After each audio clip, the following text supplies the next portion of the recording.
Hi guys, so overnight parking kami dito ngayon sa SM Aura at palabas na kami. Ang oras ngayon ay 7:24. Kahapon kami nagpark ng 6:30 ng gabi. So hindi namin more than 24 hours, 25 hours tayong nagpark dito sa SM Aura. And ang guest ni Mac ay mga 500. Ako mga 600 sa akin. 600 ka. Ano mga ganun din. Mga 550 na lang. Parang iba lang ano. Pero mga ganun siguro. Tingnan natin kung magkano ang aabutin.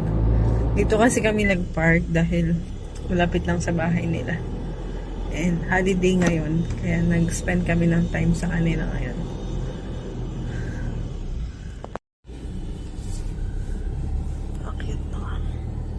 Steep ramp. Okay. Ito mga reserve parking to.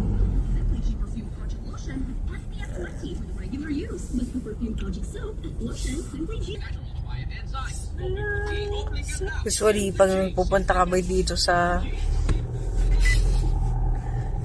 pag pumupunta kami dito sa Aura, nakakakuha kami ng parking sa basement 2. Pag basement 1, ano na, puno na. Tapos kahit sa mga PWD or for pregnant,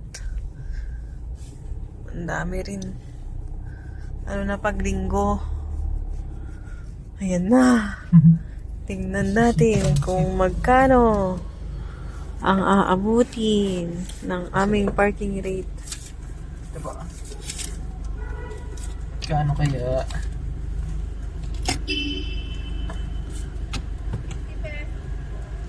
Ay, ano ka dyan? May 50 lang? wala akong pariyaw.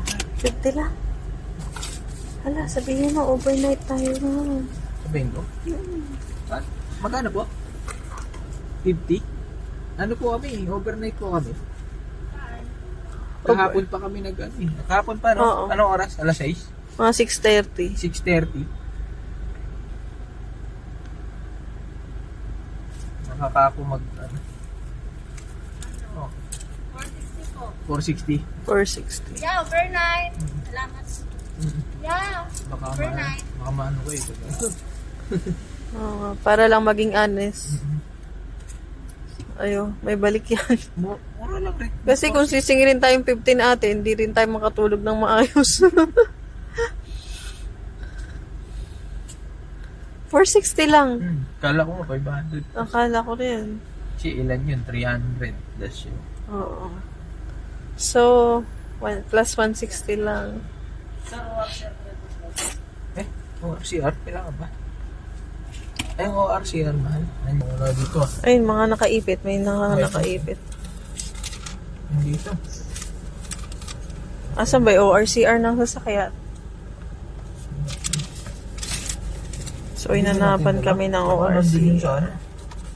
Baka nasa isang notebook. Isoli mo na dyan sa bag na yan. Tingnan mo pa yung bag. Baka meron pa. So, ayun. Inabot ng 460. Kinuha lang yung lisensya tsaka ORCR ng sasakyan Nasuklihan naman. para Hindi pa, mag-verify. So, meron kaming e-copy ng ORCR. Okay naman. Tapos, driver's license ni Mac. Yun lang. So, ORCR. So, Okay na. Thank you.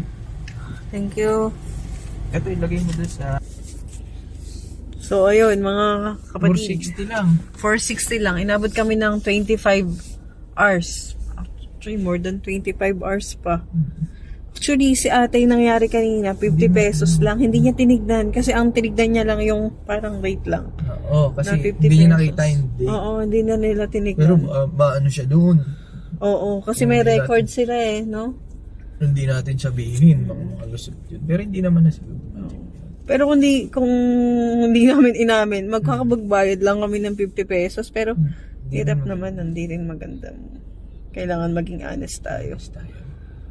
Kailangan. Kasi hindi yan privilege yung pag ganyang mga bagay, hindi privilege na nakamura. Oo. Kailangan maging honest tayo. Sayang. Akala ko ano niya, 450. 450. 450. Yung pala. Kaya hindi ka Magkano na pa nga nagre-react ulit? na una. Magkano pa nga po ulit? Sabi, 50. Ay, Ayun. Kaya pala, sabi ni Mac, 450 lang. 450 na rinig niya. Pero ang bilis mag-compute ni ate ha, 460 agad. Oo nga. Ano? So, yun lang Kasi mga... 300 plus 160. Yun lang yun. Oo. Saan nangyari 160? Mm-mm. Pero okay lang. Kasi hindi umabot ng 500. Supply time ano natin. Oo nga, over yung Overload. guess the price namin.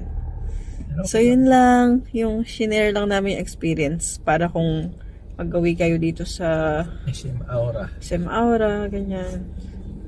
Pero ang Depende kasi yan sa labas mo rin. Alam ko hanggang 3 AM yung ano eh. yung Yung pwede overnight. mag-park. Mm-mm. Oo, pwede pumasok. Yan.